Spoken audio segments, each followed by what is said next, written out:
Don Shula, from John Carroll to the secondaries of the NFL to the top of the NFL, really, as the great coach of the Colts, is a long way to go. Well, the only thing I can say is that I'm just so proud of our football team and our coaching staff and everybody connected with our organization, from Carroll Rosenblum, our owner, on down. And this didn't happen out there. It was a lot of hard work, a lot of frustration through the years. I think that our football team, since I've been here, has been disappointed more than any other football team has. We've played well, yet we've never reaped the harvest, and today is a day that we're going to relax and enjoy it a little bit. And I just think that we deserve to win. We've played well all year long, and today was the climax. Don, Billy Nelson bought his offensive line steaks last week to get him to block. Are you going to buy this entire ball club champagne and steaks? Yeah, we've got a little something planned tonight, and we're going to do a little buying and relaxing and celebrating, and well, they certainly deserve it. But we still got our eye on one more ball game, and that's going to be the 12th down in Miami, and we're going to be thinking a little bit about that after tonight. Don, what about a ball club now? Let's say you've had disappointments, and you had. You lose one last year and you lose it all. You lose a playoff game to Green Bay once and you lost it all. How do you get them back and started again the next season? Well, what do you the thing that I've always stressed is that anybody that feels sorry for themselves and starts making excuses are losers, and we don't like to have losers around our winning people. And the thing that we've done is try to get it out of our mind. As soon as it's over with, last year it was tough when we got knocked out of it, but what good does it do you to moan and to bellyache about the thing? The only thing we try to do, our whole theme from training camp on, was to be better.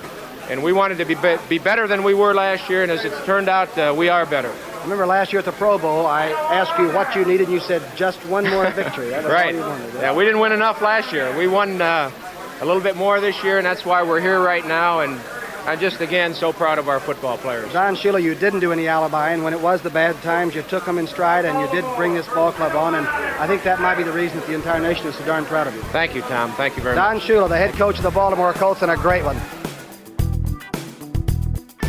Welcome to Good Seats Still Available, a curious little podcast devoted to exploring what used to be in professional sports. Here's your host, Tim Hanlon.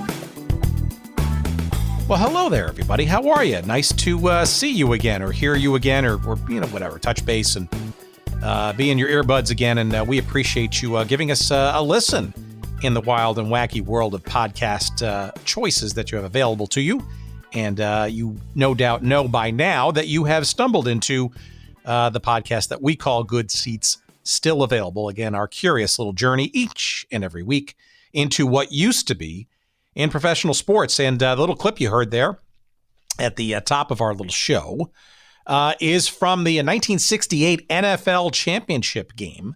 And yes, that was the penultimate game before the end of the full season. That is the 1969 Super Bowl III, where the New York Jets, in a stunning and upset fashion, defeated the Baltimore Colts, who, at the end of this game, and you just heard Tom Brookshire behind the CBS microphones interviewing head coach of the Baltimore Colts, Don Shula, having just won and handily so against the Cleveland Browns. I think it was 34-0.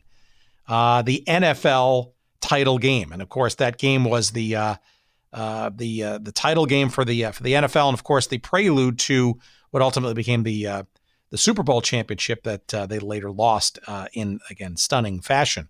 And that is the topic, not specifically that game or this season, but the Baltimore Colts of the 1960s, and in particular, a period of time during the 1960s when Baltimore, the Colts, were probably, with the possible exception of the Green Bay Packers, the most dominant and star-studded and successful teams in the National Football League. And we're going to be talking about, in particular, two of the brightest lights of that franchise, and let's say some of the friction that came between them, that being head coach Don Shula, and of course, perhaps one of the greatest quarterbacks, maybe greatest players of all time, played for the Colts at that time, Johnny Unitas. And the discussion is the one that we're going to have about them, the Colts, and 1960s football. With our guest, Jack Gilden, he the author of Collision of Wills, Johnny Unitas, Don Shula, and the Rise of the Modern NFL. This is a fascinating tale, not just only about a team that doesn't exist in Baltimore anymore, the Colts, but two legends of the game. Don Shula, certainly as a head coach, but obviously a player beforehand. And Johnny Unitas, again, regarded by many as the consummate example of star material when it comes to NFL quarterbacks. And it's some very interesting stories and storylines that we get into with our guest, Jack Gilden, in a couple of minutes about sort of how these two legends got along or didn't get along and forged perhaps some of the best and most successful football of the era in Baltimore, playing for and coaching the Colts. And we're going to get into all of that in a couple of seconds with our chat with Jack in just a couple of seconds. Stay tuned. You're going to learn a whole bunch as I did. And this is a fascinating topic, a great conversation, and it's a hell of a book too, by the way. Let's get some promotional stuff out of the way before we get into it, shall we? I want to say thank you and hello to three of our awesome sponsors. They're all sports related. They all have really cool stuff for you to consider and to enjoy. And of course, we've got promo codes for all of them. And we highly encourage you to check out their wares now. Why don't you? Maybe you could pause the show and go visit these sites. First is oldschoolshirts.com. Oldschoolshirts.com. Our friend P.F. Wilson and team in Cincinnati, great high-quality distressed T-shirts that just literally go back in the day with great logos and great remembrances of teams and leagues no longer with us, but also very cool cultural things like radio stations and shopping malls and other sort of paraphernalia, if you will, not paraphernalia, but memorabilia, if you will, or memories. There you go. It's been a long day, friends. Give me a break. And you will get lost in all of the cool logos and memories that Old School Shirts has for you. Oldschoolshirts.com. Check them out. And I think you're going to enjoy all that is to be had there. And some very fair pricing as well. And make sure you use that promo code GOODSEATS and get 10% off all of your purchases there at oldschoolshirts.com. Some really cool stuff. No Baltimore Colts stuff. I think the Colts logo is still pretty much the domain of the NFL and a little harder to kind of replicate. But I'm sure as heck you're going to find some other stuff there from other NFL teams no longer with us and AFL as well. As well, you will find at sportshistorycollectibles.com, I'm pretty darn sure, you're going to find some stuff from the old Baltimore Colts of the 1960s, but also just the entire history of that franchise.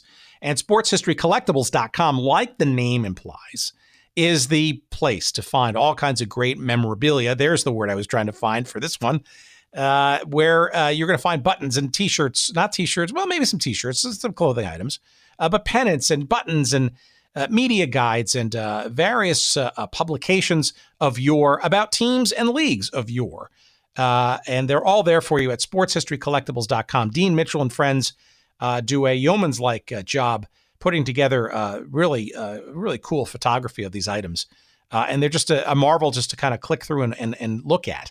But indeed, some of those items are going to be just too darn tempting to not own for yourself. And when you decide you're going to make that commitment, make sure you use the promo code that we've got there. Also, Good Seats. And you're going to get 15% off all of your purchases at sportshistorycollectibles.com. And I guarantee you'll find some cool stuff there and probably some Colts stuff. So go for it and check them out. sportshistorycollectibles.com, promo code Good Seats. And one last one, our relatively new sponsors, who we love tremendously from Portland, Oregon, the beautiful part of of our great nation that spawns the site 503 Sports, and that's 503-sports.com. Or 503-sports.com, depending on your persuasion, your grammatical inclinations. 503 Sports considers themselves, and I would argue they are absolutely this, the king of throwbacks. And not only do they have T-shirts with great logos and stuff, but also handcrafted uniforms, replica and painstakingly made from kind of leagues and teams no longer with us, including things like in football, the XFL and the World League of American Football and, the USFL. You're going to find jerseys that are made with fine, not only craftsmanship, but also attention to detail in helping to bring back the memories of some of these great teams and leagues, or frankly, maybe not so great teams and leagues But man, oh man, this is going to make you stand out in the arena or at work or on the go. You should check them out. They're the king of throwbacks, we call them. And it's 503 Sports. 503, get it. That's the area code of the Portland, Oregon area. And their website is 503-sports.com or 503-sports.com. And yes, of course, we have a promo code for you there too. And that's the promo code SEATS, just the word SEATS. And you're going to get 10% off all of your purchases there at 503 Sports. Again, 503 hyphen or dash, you choose 503-sports.com. And we thank them for joining the growing array of sponsors here on this little show. We appreciate them and you checking them out. All right, we are going to now get into football, arguably one of the great decades of professional football. This time the NFL variety, but in particular the Baltimore Colts. And the two cogs, the key guys, sort of chafing and succeeding with those Baltimore Colts of the 1960s, Johnny Unitas and the coach, Don Shula, with our guest, Jack Gilden, Collision of Wills. That's the book. Here's our conversation.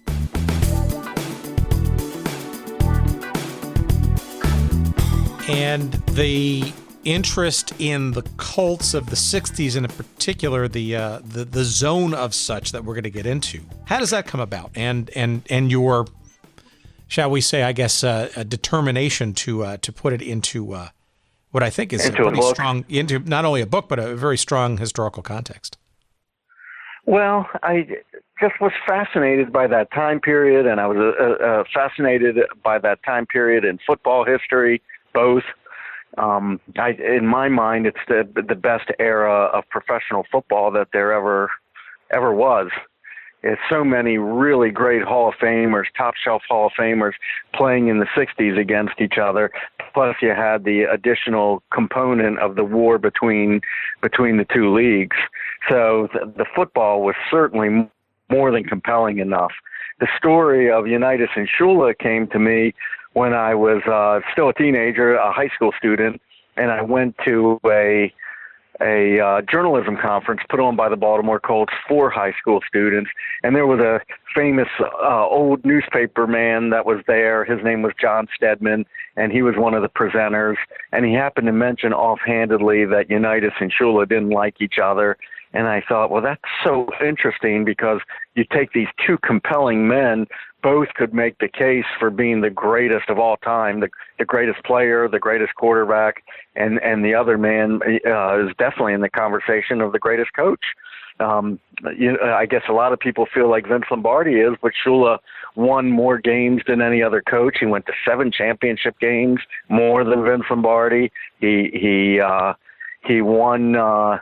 He won 2. He was the architect of the perfect season. So he certainly has his credentials for greatest coach ever, too. And I thought it's so interesting that these two were on the same team together, didn't like each other. They won with greater regularity than Lombardi's Packers. They had a higher winning percentage than Lombardi's Packers, but they couldn't win the big one. And so I kind of thought I'd look into that and try and understand what happened there. How do two men so great walk away after 7 seasons and not really achieve their ultimate goal? And I thought that's a pretty interesting story. All right. So what year was this encounter with this journalist and this little discovery, this little tidbit that he sort of offhandedly mentioned?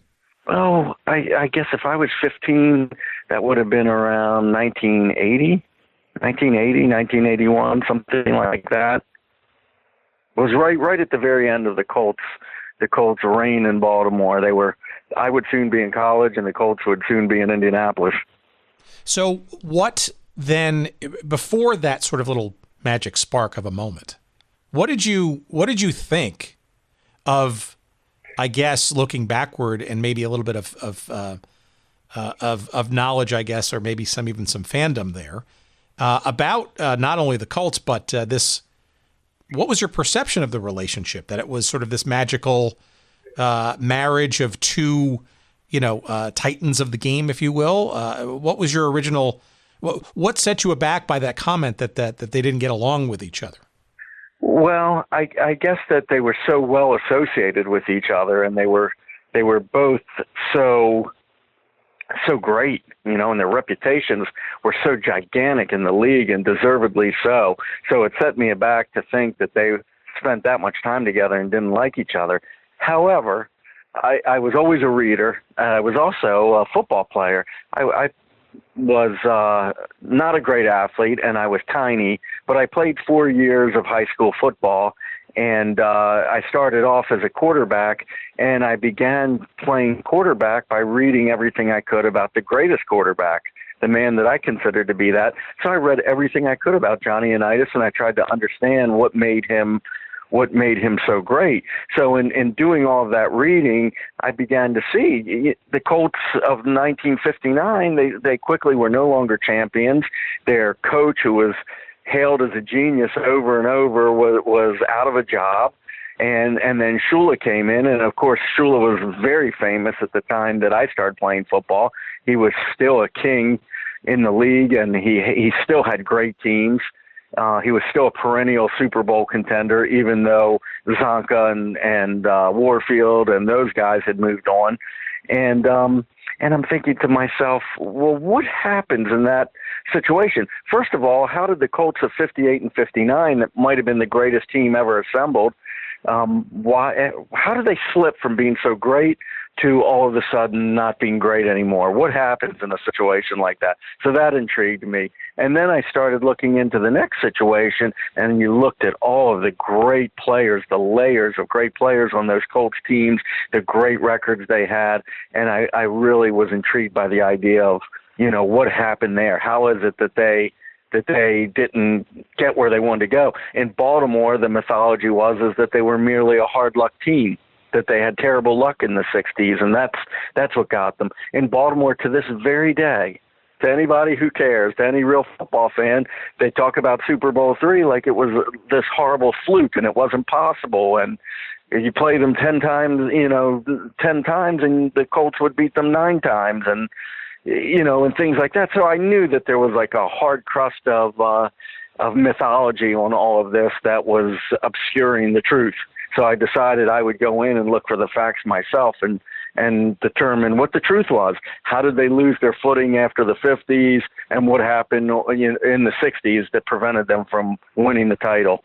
Well, why don't we start there sort of in the late 50s, right? And I probably, the obvious sort of, place that I suspect that you probably started, or at least circled on your little journey there, was their first NFL championship in 1958, otherwise known, right, as that greatest game ever played. The greatest game, right.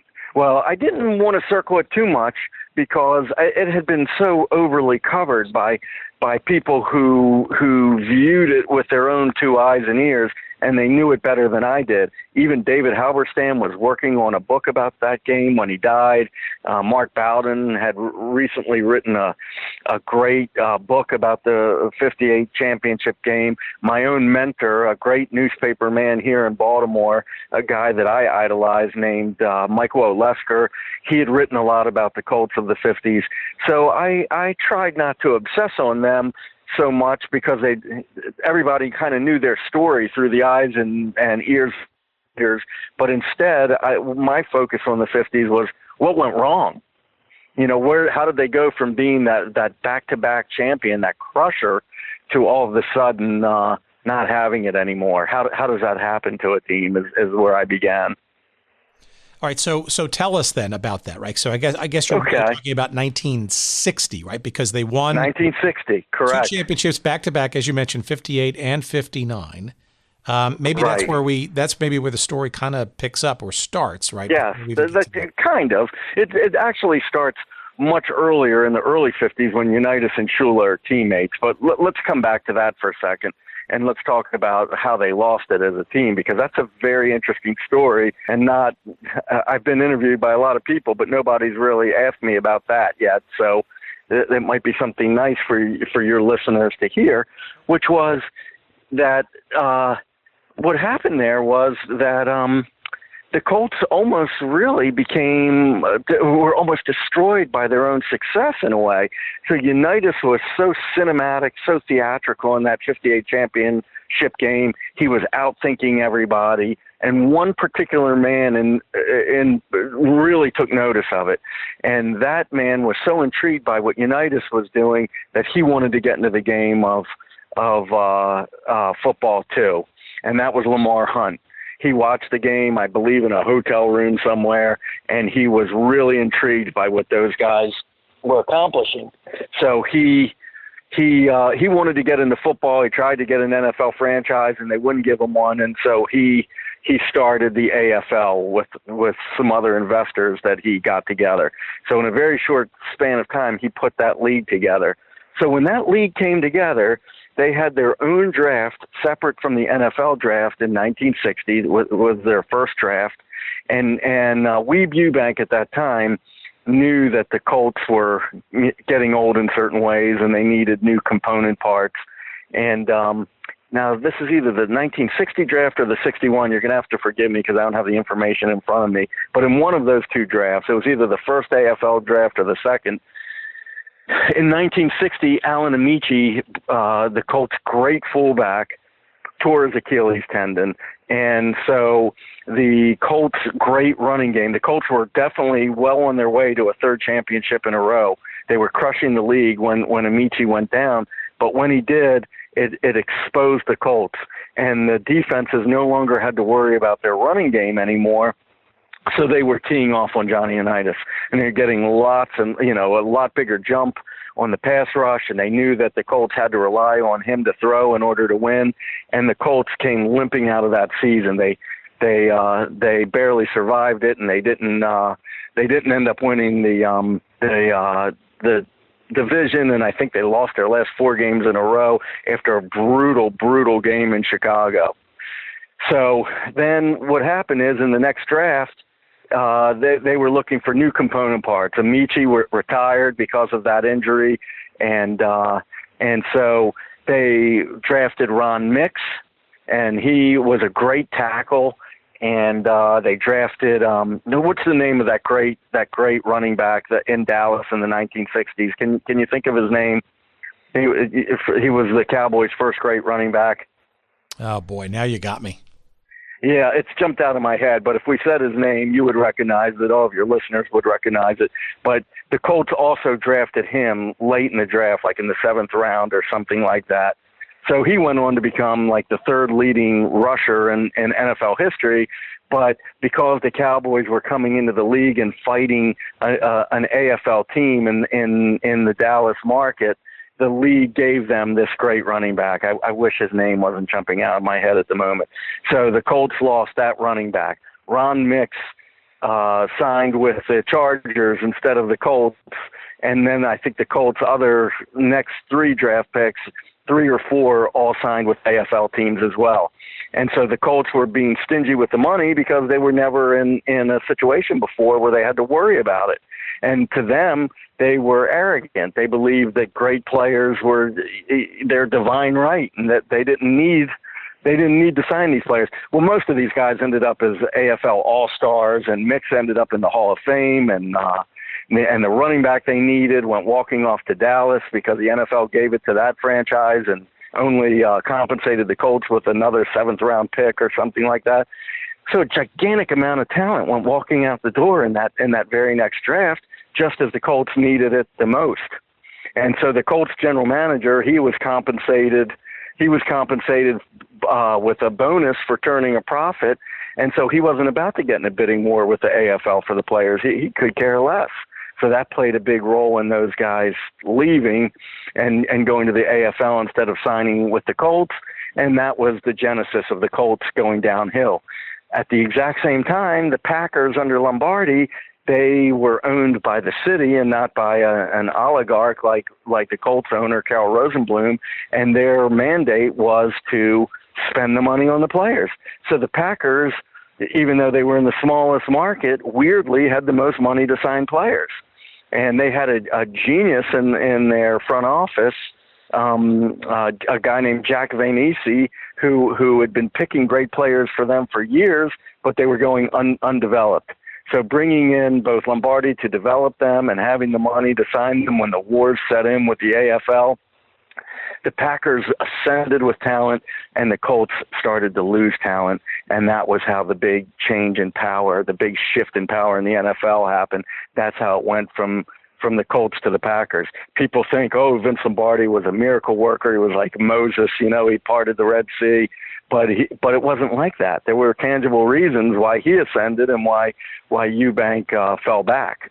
And so, you know, 3 years later, Lombardi went to 3 championship games and won 2 of them, and Ewbank was fired, and it was really humiliating for him. Not only did he get fired by the Colts, but nobody else in the league had wanted him, and the Colts dynasty was dead. And that was how it happened. Well, so this is okay. So then, you know, as this sort of is playing out, tell us about how Don Shula comes into the mix, and maybe before doing so, you can go back to your earlier point of reference, which I didn't even know. That they were teammates. Shula and Johnny Unitas for 1 year were actually teammates on the Baltimore Colts. That's correct, and not only that, but Shula was very popular with his defensive teammates, and one in particular, a guy named Gino Marchetti, who was about the greatest defensive end who ever lived. So he was good friends with those guys, and Shula himself was a pretty good cornerback, halfback, as they used to call him in that time in the league, a defensive halfback for several years. I think for 2 of his years with the Colts, he averaged 5 interceptions per season, and he was a pretty good player, but he was not a good athlete. And he was the quarterback on defense and called the plays for the Colts, and he would call the plays to a certain extent to set himself up to succeed. So he knew how to position himself. He was very smart, and he was successful in that way. Well, when Unitas and Raymond Berry came onto the team, they were both total nobodies. Berry was a very late pick, like an 18th round pick or something crazy like that. Had almost no stats in college. He played defense as much as offense in college. He definitely wasn't a defensive end in the NFL. They knew that. But Ewbank was just almost a genius level talent evaluator, and he saw something in Berry. He also saw something in Unitas that nobody else saw. Everybody thought, well, that was a miracle that he pulled it out of his rear end. You know, he found this guy off of a sand lot, and he turned out to be so great. Well, in reality, they knew he was coming. They had spoken to his college coach. Weeb was very well connected with college coaches and NFL coaches, and he was always getting information from all of these guys. And so Unitas' old coach at Louisville had called the Colts and said, look, Weeb, this guy Unitas is going to come for your tryout day, and said, don't discount him. The Steelers never gave him a chance. I coached him in college, and he's really, really good. And then as soon as they got there, they could see that guy knew what he was talking about. So we put Berry and Unitas off to one side together, had them practice together, and then their own work ethics and their innovative ideas came to the table, and they were really, developing incredible timing together. And then they're lining up against Shula every day in practice, and all of a sudden they start to light him up, and they're connecting on passes over his head, and everybody could see that Don Shula didn't really have it as a defensive back in a more modern NFL. He didn't quite have the speed to exist in that world, let alone against these 2 brilliant guys who had this weird chemistry with each other. So that was the beginning of the end for Shula. He eventually got cut. The rumor was he was so pissed that he put on sunglasses and had to walk past the entire team when he was cut. And he walks out to his car, and he gets in there, and instead of going home, he drives around the Baltimore Beltway over and over again to avoid going home and to blow off steam. But the players all thought he was going to come back and punch Ewbank in the nose. So he resurfaces with the Redskins that same season, and the Colts happen to play the Redskins that season, and they really lit him up in this game. Berry had 250 yards receiving. It was the first big game of his career. He had 2 touchdowns. And I said to Shula, I sat on his personal sofa and said, what happened in that game? He said, I vowed that they would not get any big, long gainers over my head. I said, so what happened then? He said, well, they completed quite a few right in front of me. And that was an understatement. So there was kind of that component to to the Unitas-Shula relationship right off the bat, where they were adversaries and they were both hungry for success, and they were fighting each other for it, and one far outshone the other. And so then when Shula, after that performance, Shula was out of football for good as a player at the end of the year. He was only 26 or 27 years old, and he started his career as an anonymous assistant coach. I think he went to Virginia at first, and then he ended up with Blanton Collier in Kentucky, and then he ended up as the defensive coordinator of the Detroit Lions and re-entered the league. So going back to that year that they were essentially teammates, aside from sort of the back and forth of an offensive unit versus a defensive unit in practice, and sort of the hard knocks and obviously the talent of a Unitas against a Barry and maybe a waning talent in a Shula on the defensive side, was there any evidence that you could tell of any personal connection and or animosity between the two specifically, or was this more of just a part of the overall sort of training and Well, you had to read between the lines to figure it out, because nobody really wanted to come right out and say that existed, especially from that mundane reason. Well, we're professionals. We don't even think about who we're lining up against. I heard things like that. And so you had to read between the lines. So on the one hand, Raymond Berry would say, oh, no, I didn't even realize I was lining up against Shula. But on the other hand, he's saying, oh, well, these two were the most off-the-chart competitors I'd ever seen in my, 50-some years of professional football, because he was a coach for many, many years after his playing career ended. So these were the two most competitive men I'd ever met in football. So you can imagine, they're lighting him up. You heard how he had to put on the sunglasses. He rode around the Beltway. Everybody thought he was such a red ass. He was so pissed he's going to come back and punch the head coach in the nose. There was clearly, they were rubbing each other the wrong way. They were competing, and they were rubbing each other the wrong way. There's just no doubt about it. All right, so how does Shula enter the picture as a head coach? Because if I'm not mistaken, when he joined the Colts in '63, this was his. Is this correct? Do I have this correct? This was his first pro football head coaching job. It was his first head coaching job at any level. And was never even so much as a peewee head coach. So he entered the picture in this way. So you think of ethnic rivalries in the old days as being primarily black people and white people, or Gentiles and Jews, or maybe Irish and Italians fighting each other in New York or something like that. But the Colts team had an ethnic rivalry between Protestants and Catholics.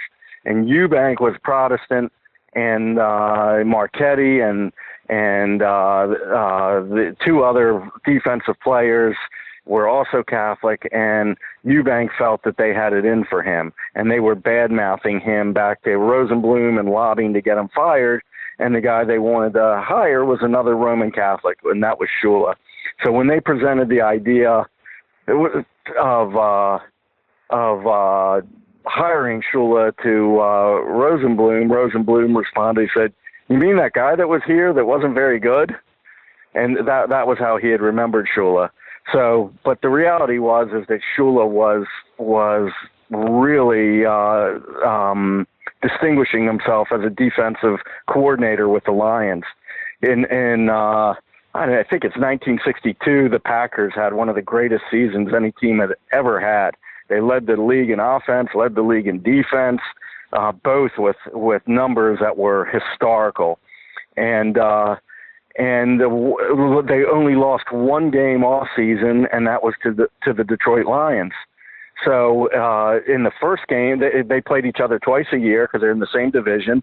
And in the first game, the Packers never scored a touchdown against Shula's defense, even though they had this juggernaut offense. I think they beat them 9-7 or something like that. And in the second game, the Packers did score a touchdown, but the Lions beat the Packers and were the only team to do so all year. And I think the Packers were only able to get one touchdown in that game. So Shula was showing that he could solve Lombardi's offense, and then when he was playing the Colts, they were beating the Colts regularly. The Detroit Lions were beating the Colts regularly, and Johnny U was having terrible games against Shula's defense. So he was showing that he could solve Unitas. He was showing that he could solve the Green Bay sweep, and so he really was distinguishing himself. But again, the mythology is that he just came out of nowhere, this young 33-year-old kid, that Rosenblum was a genius who just knew how to make the right moves, and Shula came out of nowhere to be head coach. But in reality, he was a very, very fine defensive coordinator, and if you followed the league, you knew it. So why do you think Rosenblum decided to take that chance? I mean, he's quoted as saying, he was going out on a limb to take somebody, a coach in Shula, so young and so unproven, albeit, helping the Lions on the defensive front for sure, in a quite standout way. Still quite a big risk for a guy, Rosenblum, right, who had seen the Colts, I don't know if he owned the team at the time, the 58, 59, winning championships and stuff. I mean, and that little toss away comment, right, that, Shula wasn't all that great a player. Well, what do you think tipped the scale towards Shula versus, I would imagine, a pretty decent amount of talent out there to otherwise in the coaching ranks? I think there's no one silver bullet answer to your question, but there are a lot of factors that lead up to it. So, for instance, Rosenblum did seem to be fearless when it came to making decisions. He hired Ewbank when Ewbank was a young assistant coach and unheralded. Everybody on Paul Brown's coaching staff, everybody assumed that Blanton Collier was the star assistant, and in fact, Rosenblum tried to hire Blanton Collier, but Collier didn't want to come to the Colts. So then he set his sights on Ewbank. He ended up getting him through a series of manipulations, and Ewbank really, in my opinion, he turned out to be, I would put my vote to him as the greatest coach of all time for a lot of reasons. So Rosenblum was fearless, and he made smart decisions. I don't know how he did it or where his intelligence about football came from. He played football himself in college, but he had a knack, and so he plucked Weeb Ewbank out, brought him on, and he turned out to be great. At the time that Weeb left, Weeb had 3 lackluster seasons in a row that may not have been totally his fault, but the fans were on him. Unitas, his career, again, here's another mythology of Johnny U. He wears armor, he's unassailable, but he had 3 bad seasons there, really. And in fact, his interceptions were pacing his touchdown passes, and in some cases outdistancing his touchdown passes. So he really had become almost mediocre in a way, and at least statistically speaking. And so, and then Weeb had also infuriated the fans because in trying to finally solve the running back problem that was plaguing them, he took Lenny Moore out of his role as a flanker and made him a halfback, a full-time halfback, and the fans were infuriated by that because he was such a weapon in the passing game. Super fast. He had numbers in the 50s and in the 60s like Megatron had in the long after the rules changed. So he was really a great receiver, and so we traded Big Daddy to get Jimmy Orr from the Pittsburgh Steelers, and Orr was a great player, a real find. And he moved Lenny Moore to halfback, and it was such a brilliant manipulation. It was really an intelligent problem-solving exercise, but it enraged the fans. And so a lot of things started to stack up against Weeb. The team was basically a 500 team for about 3 years in a row, and so his fate was sealed. And then Shula, as I said, was distinguishing himself, and the players on the team were really advocating for him, and so that was how it all came together. Interestingly, the one mistake Rosenblum made, though, was not really thinking how the chemistry between Shula and Unitas might be, given that they were basically the same age and had been teammates and competitors, and it never really occurred to him to look into that one aspect, and that was the real undoing of the whole thing. So that's interesting, and I maybe helps inform sort of the conversation as we take it further. They were basically the same age, and here you are, a player who in Unitas, right, who was quite well regarded, maybe having a rough patch, but as we'll talk about in a minute, reclimbs the mountain, so to speak, and then some on what ultimately became a Hall of Fame and very legendary career with a young coach, right, who has very, little background, right, certainly as a head coach, and a mediocre player at that. So maybe a little description of what your sense of their initial, I guess, reunion was like. It wasn't good. Wasn't good, and right off the bat, it was bad. Shula was constantly sticking his face in the huddles to listen to Johnny U call the plays. He expanded the playbook, and the nomenclature of the plays was very, very confusing and long-winded. And he didn't trust Johnny U's whole fame was really made, more than his arm, was made with his brain and as a great play caller. And Shula, right from the beginning, didn't really trust him to call the plays. He wanted to be the principal play caller from the sidelines, like Paul Brown had been. And so there was that really giant tension between them. And then to exacerbate it, in the very first game they ever played together as coach and quarterback, it was what was then called an exhibition game, a preseason game in Hershey, Pennsylvania. And the Colts played the Philadelphia Eagles, and they were beating them by something like 5 points with time running out. Unitas had to only hand the ball off to a running back and run the clock out, and the Colts would win the game. But instead, the Eagles cornerback taunted Johnny U and kept taunting him and telling him to throw the ball at him. And so Johnny U took the bait, heaved up a long pass to Jimmy Orr in front of this guy, and he picked it off and ran to within like about 10 or 5 yards of the end zone, the winning score, before Jimmy had followed him all the way down and tripped him up before he could score and preserve the victory. And it was only a preseason game, but you could see it was the roots of mistrust between those two.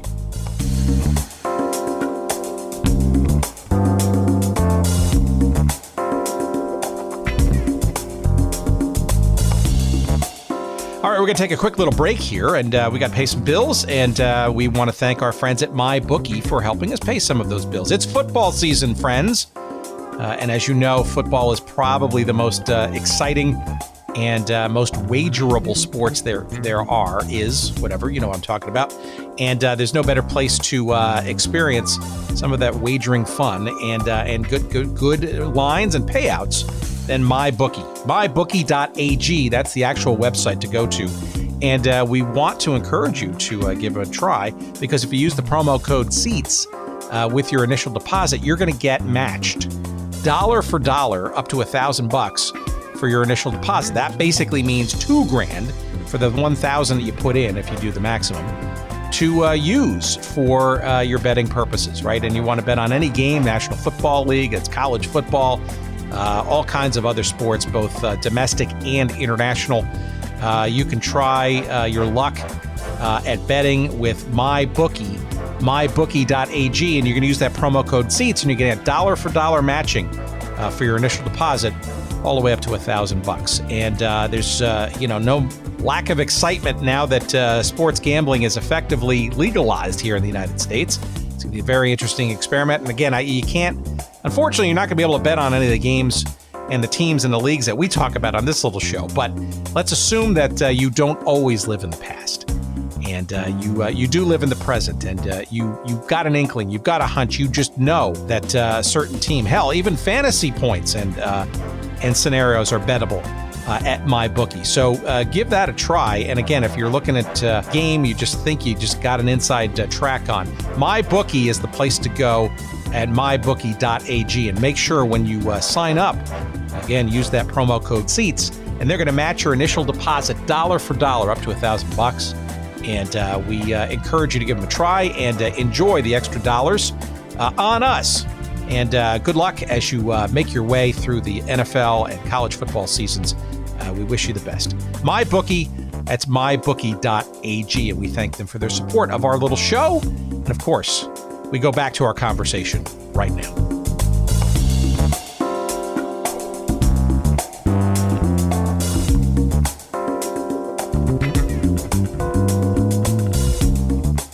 So, delving into those roots, right? So, do you think this was Unitas disrespecting Shula in that Unitas was, I think by all accounts, the better, more superior and long-lasting player? Or do you think this was a bit of Shula kind of saying, you're disrespecting me because even though we're about the same age and we're former teammates, for better or for worse, I'm the coach here. And the relationship is that, the coach runs the team, not the quarterback. Well, I don't know if disrespecting is exactly the right word, although I know why you use it, and everybody might see it that way. But it was a little bit more complex than that. For instance, Shula described for me himself what it was like to be Johnny U's coach. He was like, well, here was a guy who knew our offense better than anybody in the world. He knew it inside and out. He was a thoroughly prepared player. He really knew everything about that Cleveland offense that we ran. But it was my job to go in and kind of say, well, I want to do things this way, and this is the way we're going to do it. And I had to be super prepared myself for every meeting that I went into with him, and I had to try and convince him that the things that I was advocating for were going to really help the team. So you could see that you're talking about, I don't know, 50 some years later, 60 years later, and he can still remember the discomfort he felt walking into a room with the guy when he first started coaching him. So it wasn't disrespect so much, but there was just this unease and this weird balance of power between them that went back to their pecking order as players, and also how they viewed themselves currently. Tom Natty, the running back, said, well, Shula viewed himself as the head coach of the team, but Unitas viewed Shula as the head coach of the defense and himself as the head coach of the offense. That's so. I get okay. So that's how they saw it, right? So that's So I said that to Shula, by the way. I used that exact expression with him, and he is an old man. He's like 85 years old, and it still made the hair on his neck stand up to hear that. I felt uncomfortable even saying it to him, because it's so preposterous. There's the winningest coach in history, and then here I am telling him that one of his players said, well, the most famous player that ever played for him didn't view him as the head coach. He viewed him as the head coach of the defense. He didn't like hearing that at all, as you can imagine. Well, based on your research and your conversations, give us a sense of the 63 first season of the two of them together, and what seems to me, I don't know if it's a dramatic transformation, but 1964, right, which seems like everything clicked, and both of them, ironically, winning player, most valuable player and most valuable coach together on that team in 64. So 63, how does it go? Is it sort of mutual coexistence or peaceful coexistence? No, I don't think so. In 64, would you say? Yeah, well, here, let me explain what happened. So in 63, I don't think it was so peaceful, and I think it was a really scary year for both of them because they started off playing really poorly, and Lenny Moore was a big factor in it because they were really counting on him to revive that running game. He had terrible concussions, concussive symptoms, and couldn't play, and they were very, very unsympathetic to his problems. They were calling him trade bait, and they were questioning his will to work and to win, and Lenny himself felt that it was all very racist. He thought there were racial overtones to the very idea that he would be considered lazy or not trying, and that they didn't care about how he was feeling. And it affected the team results. And I can't remember, I'm not looking at any stats in front of me, but they started off very poorly. One of the things that happened was that Shula kind of created the idea that we're going to win first down, and to him, winning first down, I guess, was getting 4 yards or more by running the football, and then making it easier for you to get that first down, after that. And so he really tried hard to resuscitate that running game, and there were good running backs on the team. So besides Lenny Moore, including Tom Matty, who was, I believe, a rookie that year, and others. They made the trade for Joe Don Looney, and they had other young players. Weeb left the team stocked with talent. So it started off poorly, and Unitas loved the pass. Shula wanted to have a run-first offense and reestablish that. And eventually, they did really reestablish that running game. And by the season's end, the Colts had finished in third place again, where they had the year before. They won one game more with Shula than they had the previous year under Ewbank. And they looked like a contender again. It all turned around for them. And Unitas' statistics were vastly better. He had something like half the interceptions that he'd had the previous season, and you could see they were going in the right direction. But under the surface, there was the tension between them. And then in 64, the tension seemed to be totally gone because they were so successful all the way through it. They were just winning from day one. They beat the Packers twice. I can't remember how many games they lost. I think 2. I think one was to Minnesota or something like that. They probably beat the Bears twice. I can't remember, but they just plowed through that schedule. They killed everybody. And then they get to that championship game, and everything fell apart for them in that game, where they were gigantic favorites against the Browns. They end up losing 27-0, and it was hailed as the biggest upset in the history of the league up to that point. Yeah, but still, individual accolades for both Shula and for Unitas that year. Yeah, oh yeah. Well, it was a great season, and again, though, like that Browns game was considered a fluke. But right in the very aftermath of it, what happened so the Colts lose 27-0. They had terrible performances on offense and defense. But Shula says to the New York Times, "Well, we sure found out about their defense, didn't we?" Well, the Browns had the lowest ranked defense in the league, but they shut out Unitas, and so the New York Times took that as he was taking a slam at Johnny U, and they said so right there. And they also quoted an unnamed coach who said, "Well, the real problem was that team was very poorly prepared." Well, I can't prove it, but I think that unknown coach was Vince Lombardi taking a shot at Shula.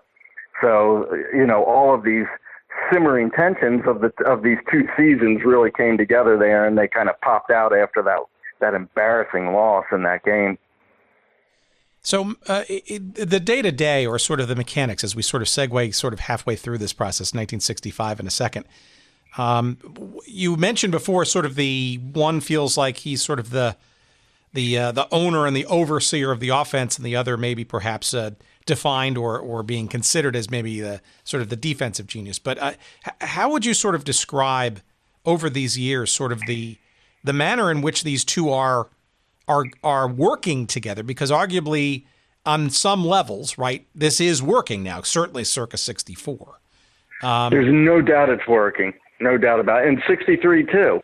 Like I said, Unitas's vicissitudes have been reversed. His interceptions went way down, and he looked again like the best player in football, even though he wasn't the MVP that year. I think Y.A. Tittle was probably. Can't remember, but you could clearly see that he was Unitas again. He was looking really, really good again, and the team looked like it was, the way it played in the second half of the season, it looked like it was a title contender again going into 64. So there was definitely a détente between them, and I'm sure that the peace was kept by that success. That Unitas's career was improving, his statistics were improving, and the team was ever so slightly improving. So it created a certain détente, but that Band-Aid was ripped off after that 64 championship game. So let's an interesting little asterisk that I want to get into, because we never really explored this before, but this is pretty interesting, and it's important because in 65 and 66 the Colts were part of this. Obviously, both seasons quite good and arguably near or at the top, right? So, for example, in '66, Yes. right, finishing second to the Packers, but then, Yes. but not winning or going into that sort of final sort of game is this thing called the Playoff Bowl. Do you want to explain this little interesting quirk in NFL? Yeah, the Playoff Bowl was a terrible idea. It was a stupid idea. I guess they probably just came up with it to make money, but it was. In those days, they had two divisions. They had the East and the West, and that made up the entire NFL at that time. And so they would have, at the end of the season, the winner of the East would play the winner of the West for the championship of the NFL. And then they had this thing called the Playoff Bowl, which was a second-place finisher, and each division would play each other in this game. And I guess they felt that the fans would find it intriguing, and it would be another payday for them on television and at the box office. And so that's where it came from. The players called it the Toilet Bowl. They thought it was embarrassing. Nobody wanted to play in that game. Yeah, interestingly, but I look at some of the attendance figures, and it was, like, for example, the 65 game in the Orange Bowl was, I think, a packed house to watch Baltimore play that sort of game against the Dallas Cowboys. There was like 65, almost 66,000 people there. I didn't examine those statistics like you did, but I think it's a good sign of what the rest of the book is about, the rest of the title about the rise of the modern NFL. They were seeing that whatever they were throwing out there, the fans were eating it up. And for good reason, because, wouldn't you be intrigued to see Tom Landry and those Cowboys play against Don Shula and Unitas and those Colts? Those would be great games to see. But they made no sense from a competitive point of view, because why would anybody want to play for third place? It's just, with no chance at all to play for first or second place. It's just a ridiculous notion. But you can see that the fans already, that obsession was beginning, and that love of everything to do with football. I think now there are most preseason NFL games are capable of pulling in bigger numbers in the World Series, and that's the beginning of it. All right. Well, so take us through the rest of this overlap of these guys playing and working with each other. 66, 67, 68. Pretty strong and reliable franchise, right? On both on the field as well as in the coaching side of things. Baltimore was essentially, a tried and true power, if you will, for most of these years. Correct? Yeah, look, Shula was in Baltimore for 7 years, and if you throw out the first year as a mulligan and you throw out the last year as an anomaly because it was all falling apart, you have the 5 years in the middle of that sandwich, and they averaged 2 losses per year over those 5 years. 2 losses over 5 years. I don't think that Belichick and Brady have ever done anything like that, or I don't think Bart Starr and Lombardi had ever done anything like that. In 67 and 68, 2 of those 5 years, they averaged 1 loss per year. 1 loss per year for 2 years in a row. I think nobody had done that since one of George Halas's monster teams in around the World War II era or before. So they were achieving historic things. But I want to point out one thing to you. You talk about 67 and 68, but the real key to understanding the greatness of the Colts and maybe even some of the tensions and the psychology is the 1965 season, because it was, in my opinion, and I think I say something like this in the text of the book, it was the apex of professional football. It hit its highest moment in that season, and it's never been quite as good ever again. And so do you want to hear the story of that season? Yeah, and also maybe also context too. How much of that is the AFL playing in parallel, would you say, to that statement? That created that great season? Yeah. Is that what you're asking? That how much did the AFL have to do with it? Yeah. I think the AFL had a lot to do with it. It's just like any other situation where there are competitors. I think that the NFL felt that need to assert its dominance over the game, and I think within the NFL you had incredibly hot rivalries. That Lombardi-Shula rivalry was was incredibly good. I don't think that there's anything like the Colts and Packers rivalry of the 60s in the NFL today. Now, you could look at a great rivalry like the Ravens and the Steelers have had in the last 10 or 15 years, and it has been a fantastic rivalry. But when you look at the Colts and Packers and you look at all the Hall of Famers on the field and in the sidelines, and there's just nothing like it. It's an incredible array of historic, legendary players clashing with each other and really creating the game through those clashes. Not just playing the game, but creating the game, creating the fan interest in the game. It was all happening on those fields. So there's just nothing. I don't think before it or since it, there's never been a rivalry to match that one.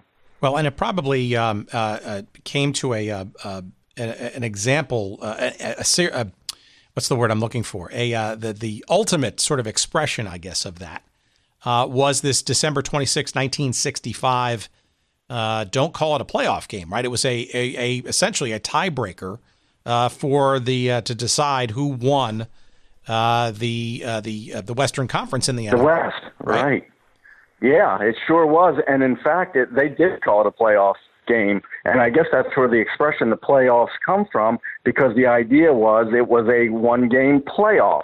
That would decide who the champion of the division was. And I think that's really where that expression comes from.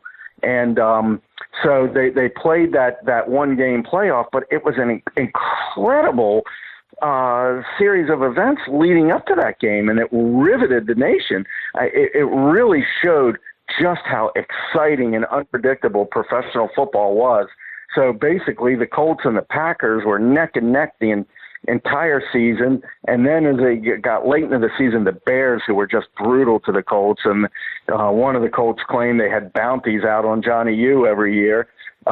They cracked his leg or, his knee or something in Chicago, and he had to be limp. He was taken off the field limping. I think Shula was under one of his arms, taking him off the field, and then it all started to unravel somewhat for the Colts. They were really worried, and they were ahead of the Packers the whole season. They looked like they were going to repeat, but now with Unitas getting injured, all of a sudden everything started to go back in the direction of the Packers. The Packers beat the Colts with Unitas's replacement in there, and a guy named Gary Quazzo. And not only did they beat the Colts, but they really hurt Quazzo very, very badly. He was a young guy from the University of Virginia, and he was thought to be the best backup quarterback in football. And he made a terrible call on one play. He called a play when the Colts were getting near the end zone. They're going to score just before halftime and take the lead, and he faked a handoff and instead tried to pass it in, and the Packers smelled it out. They ended up intercepting the ball and taking it all the way back almost to a touchdown.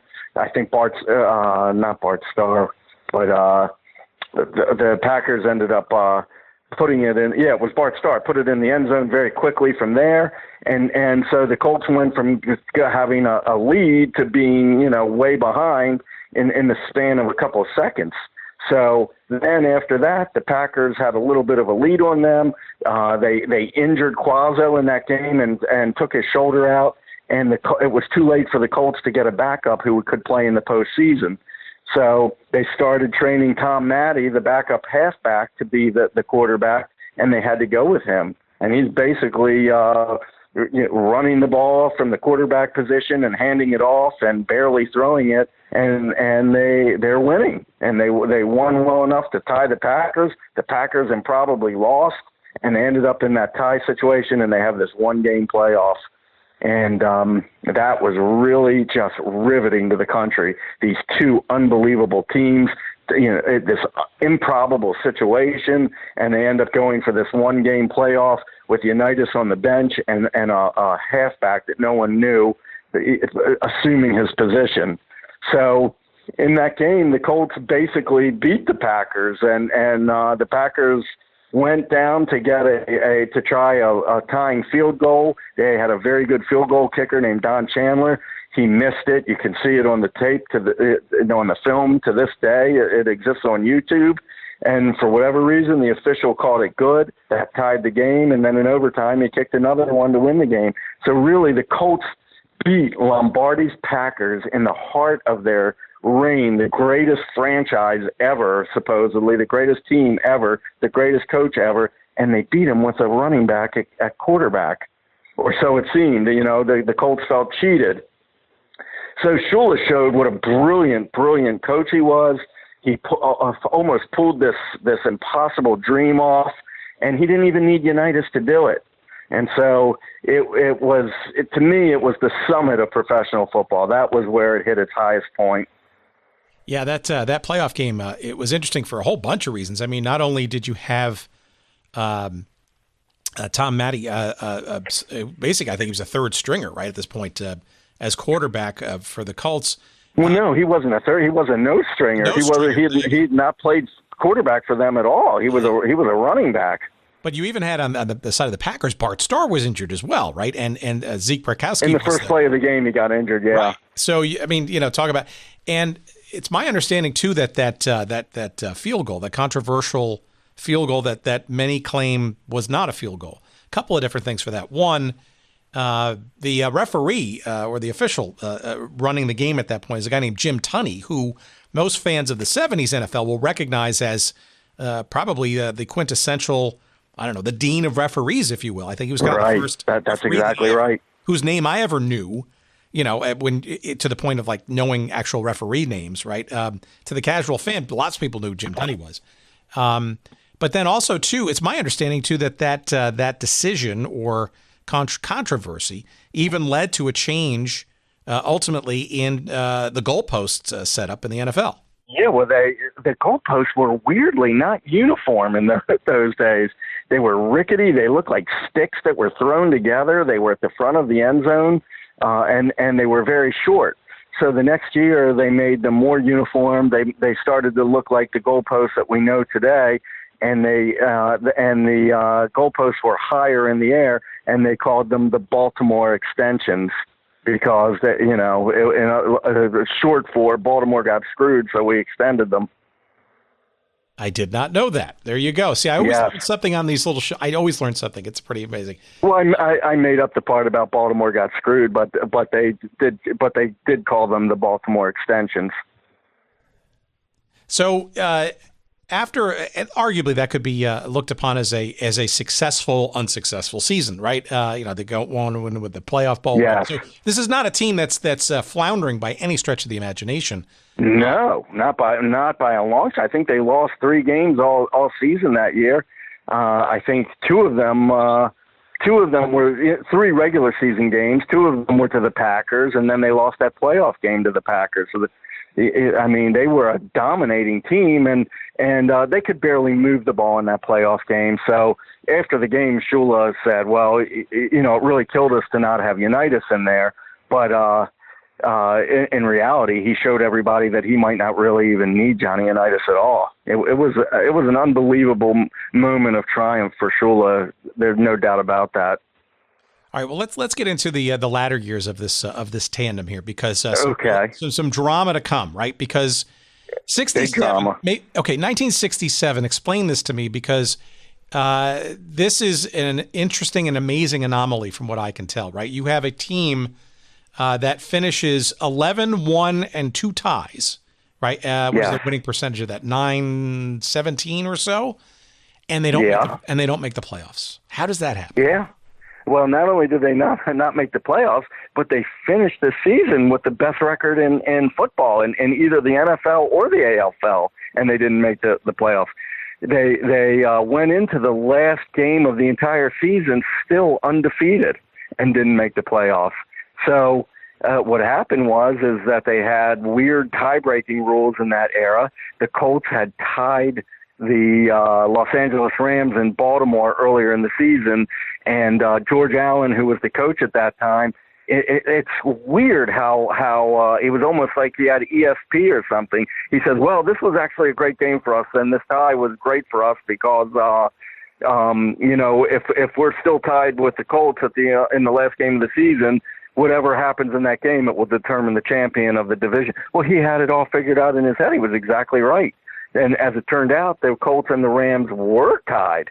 And the Packers played a key role in that because they had a game against the Rams the week before, and they had it all wrapped up, and then weirdly blew it and let the Rams win it in a miracle fashion. And so that's what made the Rams stay tied with the Colts or they weren't tied with the Colts, but they were in striking distance of the Colts to that last game of the season. So then it became a winner-take-all in the last game of the season. If the Rams won it, they would go to the playoffs, and if the Colts won it, they would go to the playoffs.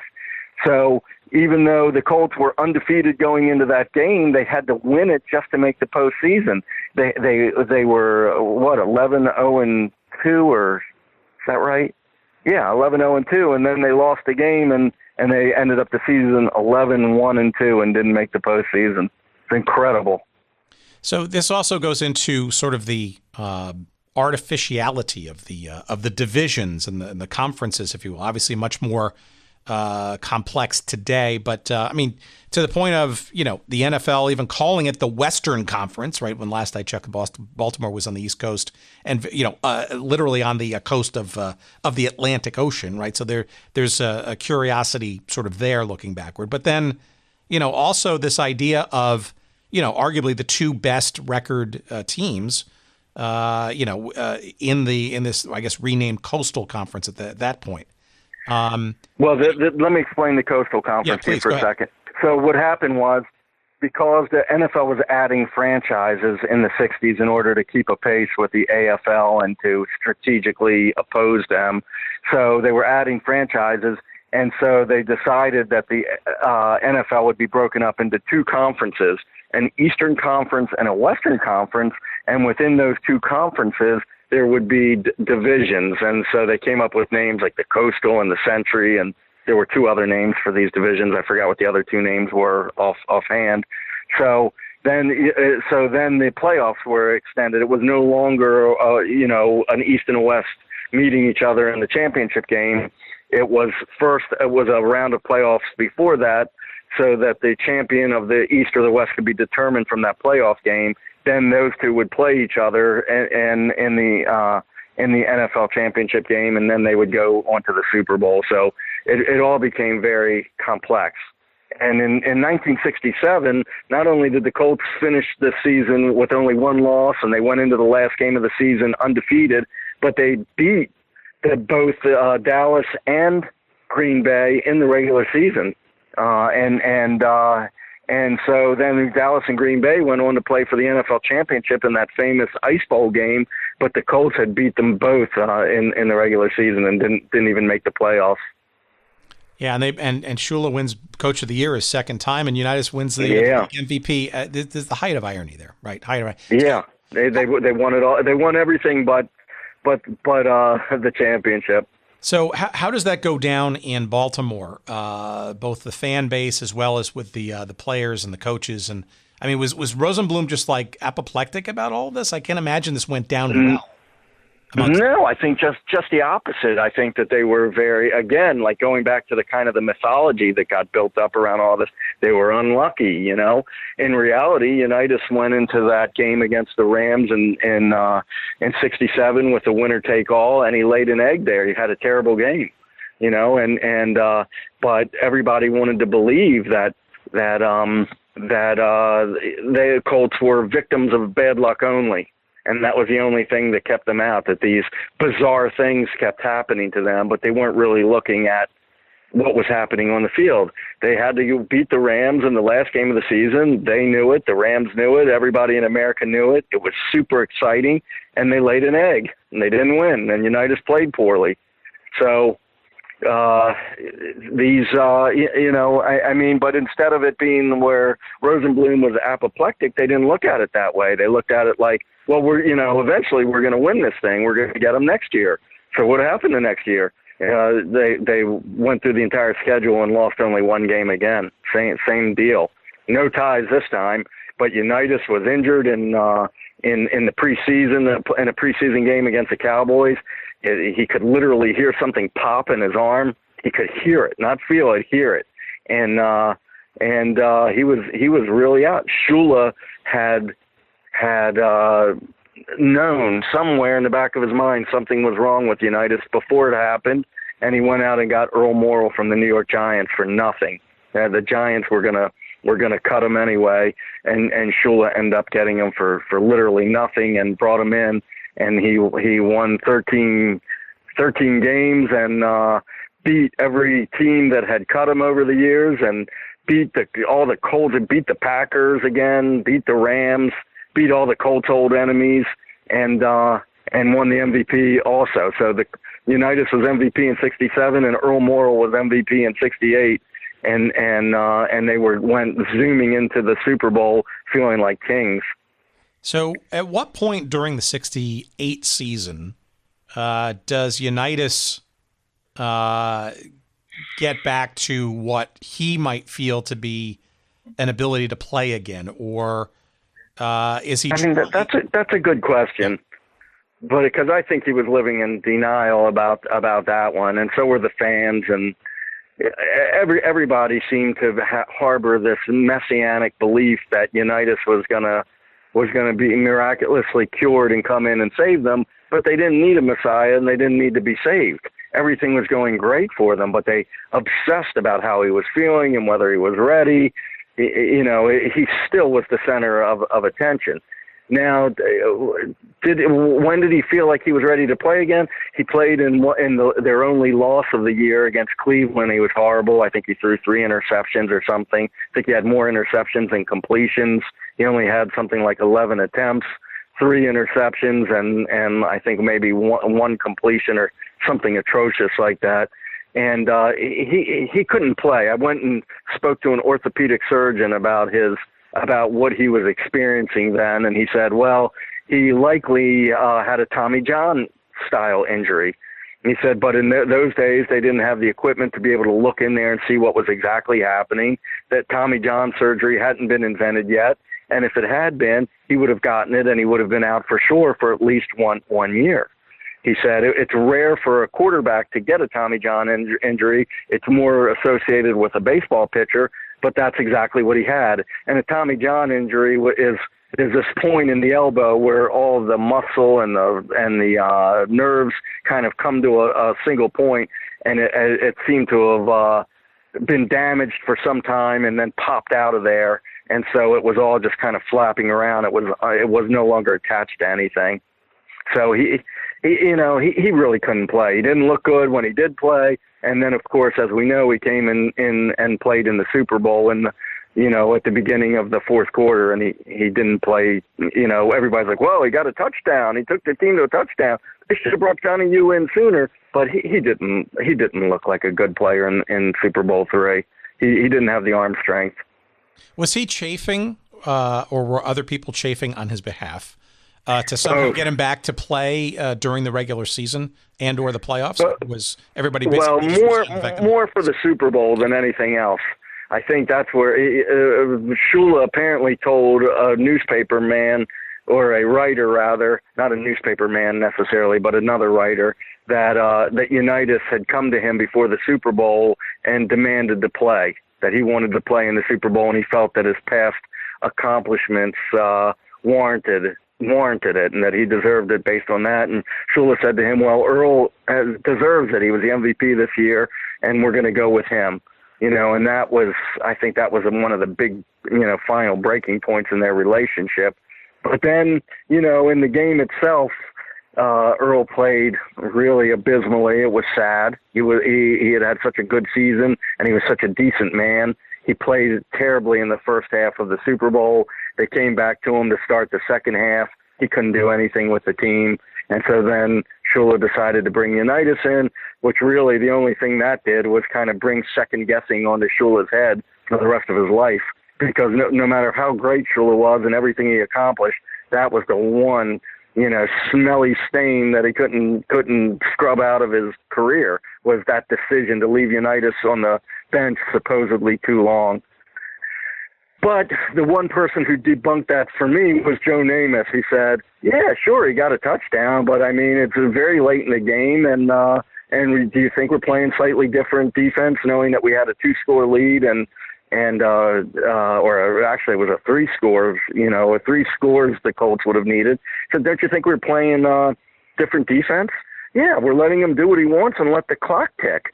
And Unitas, his craftsmanship on that touchdown drive, I can't remember how long it took, but it took extremely long. Tons of time went off the clock as the game was dying, and before they got that touchdown. And the Jets were basically playing a form of prevent defense. Well, I also want to remind our audience in '68, right? The Colts were, really. I mean, there were some even calling them one of the greatest football teams ever at that point. Oh, yeah. I mean, they demolished the Browns in the NFL championship game, 34-0. And that was the only team they had lost to all in the regular season. Right. And I think it's also important to, I guess you can't understate this enough. I think we all certainly know about the whole Joe Namath and the predicting of the win and all that kind of stuff, and the headiness of the AFL trying to finally equate themselves, even show that they are not only deserve to be merger partners with the NFL, but arguably as good, if not better, on any given day. Idea, right, that you can't underestimate. I don't know what the bookies had as odds. I don't even know if they had odds at this point, but maybe you can explain to the audience just how much of an underdog the Jets were and how heavily favored the Colts were in this third Super Bowl. Well, I don't know about odds either, but they did have points. And the Jets were something like an 18.5-point underdog to the Colts, and the Colts just looked like a crusher, and the Jets were supposedly the champions of this schlep league, as Mike Curtis had put it. And to me, it's just baloney, and again, mythology. Nothing could have been further from the truth. The Jets had one of the greatest coaches who ever lived as their head coach. He knew the Colts in an unprecedented situation. I don't think any head coach has ever again known a championship opponent like Weeb Ewbank knew those Colts. He drafted and developed many, if not most of them. So he still knew that roster very, very well. He was a very bright coach, and Namath was already being looked upon by many people as the new best player in the game. Paul Brown said that weeks before the Super Bowl that he believed the Jets should be the Super Bowl favorite because of Namath. And nobody else in the league had Namath. They said, well, could he beat an NFL team? He said, absolutely, he could beat an NFL team. And they asked Lombardi if Namath was good enough to be a star in the NFL. And Lombardi, this was weeks before the Super Bowl, unquestionably, he's good enough to be a star in the NFL. So there were all of these components. But here was Weeb Ewbank's genius. He trained his players to run the game themselves. This was one of the reasons why he's not remembered as great. Lombardi looked like the great dictator, pulling the strings on everything, and Ewbank almost looked out of control out there, like he didn't have control of anything. But in reality, that was because he prepared his teams to win on their own, to control the game themselves. And Joe Namath, I don't know if you know this or not, but to this day, he's considered a superb play caller. He was considered to be an extremely bright quarterback and a great play caller, and they had a brilliant plan to beat the Colts that day, which was that defense. It was being hailed as one of the greatest defenses ever. It gave up something like 10 points a game for an entire season, and it looked like you couldn't beat it. Well, I'm sure Weeb looked at that defense, and he said, look, I have to pick my poison here. He looked at the one side, and it was Bubba Smith and Mike Curtis on that side, on the right side, and on the left side, it was Ordell Brazy and Don Shula were the end and the linebacker on the other side. Brazy and Shula were old veterans who were very, very good players, had long careers. They both went back to the 50s. And on the other side was Bubba Smith and Curtis, and they were the new breed. Big, fast, tough. So he had to decide, am I going to go after big, fast, and tough and modern, or am I going to go after two guys who are savvy and smart, but their time may be over? And he chose to go after the old men. It was a great choice because Snell ran all over them. All right, well, let's go after that year into essentially what what sort of came near the end, which was the 1969 season, which was the parting of ways for these two, right? Successful as they each individually. Maybe you can describe a little bit of the 69 season, maybe sort of what sort of transpired, and where they separately went on their own sort of merry ways. Neither of them necessarily in dire straits when you look at the rest of their careers, for sure. Well, you can't just look at the two of them. You also have to look at Rosenblum too, because he's another key figure in this in all of this, but particularly in this final season. And he was really, I don't know, can your listeners take a little salty language, or should I clean it up? No, go for it. Well, I mean, this isn't that bad, but he was very pissed, very pissed. So it was almost comical how gushy-lovey he was before the Super Bowl, and then how pissed he was after the Super Bowl. So before the Super Bowl, they're standing in the locker room. I guess they're in Cleveland. Tom Brookshire's there. You know, everybody's chomping on big fat cigars, and Brookshire is interviewing them. They're all calling him Brookie, and and then finally Rosenblum gets interviewed, and he gushes on Shula. Oh, he says, I always said that this was going to be my last head coach in the NFL, and it looks like that's what it's going to be. That Don Shula, he's a fine young man. He just went on and on about how great he was. And then after the game, he basically never spoke to Shula again. He never spoke to Shula again. He sought out Ewbank and talked to him and told him that hiring Shula was the biggest mistake of his life, and firing Ewbank was the biggest mistake of his life. He admitted the scheme that took place to fire Ewbank and apologized, and he basically didn't speak to Shula anymore. And then, in the season, Shula and Unitas could barely contain their contempt for each other during the season. At one point, the team was never right for 1969 season. And at a certain point, he decided that it was all Unitas' fault that the team wasn't right, and he decided to sit him down for the Bears game, and he was going to start Earl Morrall and Unitas. It appears as though he popped off to a reporter far out of town, somebody in Louisville where he went to college, and said that he wanted to be traded or else retire after the season. He didn't like the way he was being treated. Then later on, he denied it and, kind of used it, kind of smacked at the reporters for making things up. But it was obvious he was really mad. And then they go into that Chicago Bears game. Not only was Unitas on the bench, but one other interesting person wasn't present, and that was Brian Piccolo, who was a back for the Bears who was in the hospital with testicular cancer, and they were trying to figure out what the problem was. But as you know, he became the subject of the Brian Song movie. But so not only did he leave Unitas on the bench, but the game, didn't look good. The Colts weren't doing well on offense the entire game. So in the fourth quarter, with a chance to still win, they brought Unitas in and put Earl Morrall on the bench, and Unitas outfoxed Dick Butkus's defense. They all thought he was going to pass, and they were cheating to the outside to pass rush him, and he just bashed the ball up the middle over and over again until they scored the winning touchdown. And then in the locker room, they talked about how great Unitas was, and it really put a spotlight on Shula for putting him on the bench and creating all that turmoil. The Bears talked about how great Unitas was. So where does Shula wind up going? How does he exit the team? Well, that done. It looked like Shula was going to get fired at the end of the season. He had his worst season in Baltimore, and it didn't go well. And he was not on speaking terms with the owner. He was always barely on speaking terms with Unitas anyway. And there was a lot of tension between them, and it looked like he's going to be fired. So Rosenblum goes on vacation. He's out of the country, like in the Ernie, of course, he said it was the Orient. I don't know if that means he was in the Middle East or in Asia somewhere, but he was out of the country. And a newspaper man in Miami contacted Shula and said, "Hey, Joe Robbie's looking for a new head coach here. Are you interested?" So he said, "Sure." So then they called Rosenblum's son and asked him for permission, which they claim he granted. Shula goes down, takes their offer, which included an ownership stake in the Dolphins, and then Rosenblum comes back and blows his stack, says he got cheated, and they stole his coach, and all of this, kind of drama ensued.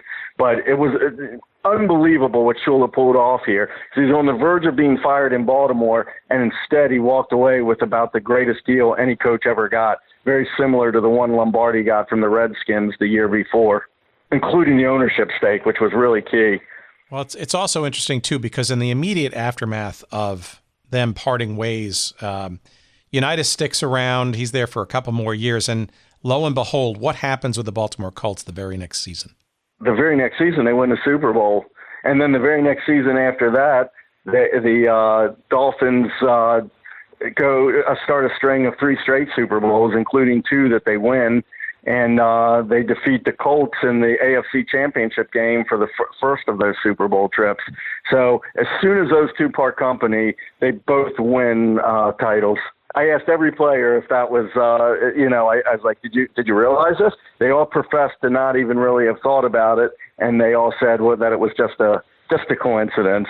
Well, I don't know. I mean, you given, especially given this this book and the focus of this, right? There's some kind of magic there, right? Whether it's adversarial or differing opinions, but under the same tent, if you will, to get the job done. That tension, that creative tension, if you will, maybe that has something to do with it. But you cannot deny that these 2 Hall of Famers, both of them, right, in their own manners, were together very interesting and on many occasions quite successful, and even separately.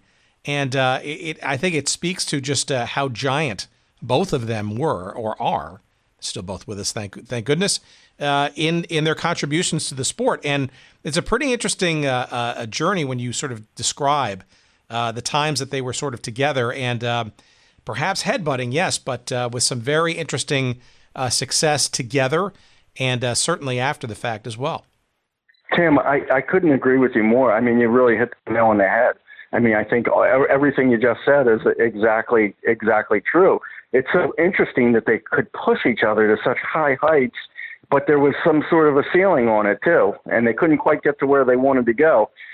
Part of being what I hope being a good writer, compelling writer, part of that is to create a narrative that really interests people, a flow to the story, if you will. And part of how I do that is, to raise the curtain a little bit on the writer is I think of like a key word that kind of permeates the entire book. And I also think of kind of a key idea that permeates the entire book. For me, the key word of the book was conflict. And it wasn't only Unitas and Shula's conflict, but I tried to show conflict all over the place in the book. The book is filled with all kinds of conflicts between those 2, between other players, between other teams and their coaches and quarterbacks, and also in society itself. And the phrase that I had in mind when I thought about all this is that really even great men will not succeed, will not achieve the things they want to achieve if they can't cooperate with each other.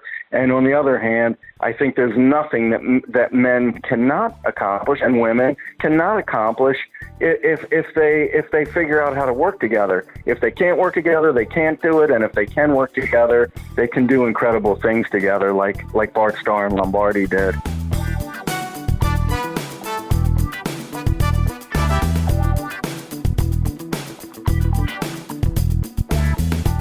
All right, the name of the book is Collision of Wills, Johnny Unitas, Don Shula, and the Rise of the Modern NFL.